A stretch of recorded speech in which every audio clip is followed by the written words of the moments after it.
baryahan dambe dalka Soomaaliya gaar ahaan magaalooyinkiisa waaweyn Muqdisho, Hargeysa, Boosaaso iyo Garowe iyo Gaalkacyo iyo gobolada Baydhabo ayaa ku soo badanayeen kooxo tuuga ah oo maafiya oo ka ganacsada xubnaha jirka bini'aadanka oo u badan haweenna.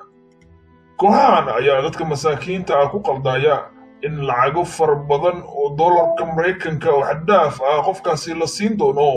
arrinta la yaabka leh ayaa ah dadkaasi in markii u horreysay lagu arkay inay ku hadlayaan luqadda Soomaaliga iyagoo ah dad Soomaali ah kuna nool gudaha Soomaaliya gaar ahaan u badan magaalada Muqdisho.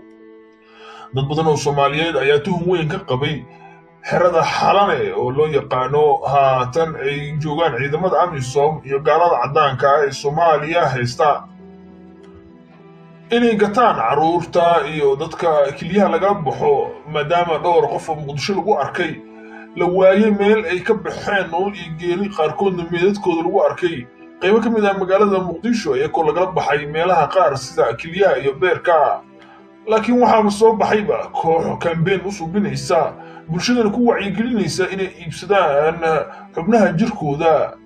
arrinkan waa arrin naxdin leh, waa arrin Soomaalida loo baahan yahay inay ka hortagto. kooxdani tuugada ah oo Soomaali laakiin la rumaysan yahay inay dabada ka riixayaan kooxaha ajaanib ah oo ku nool wadamada Carabta iyo wadamada dariska la ah Soomaaliya gaar ahaan Kenya iyo Ethiopia.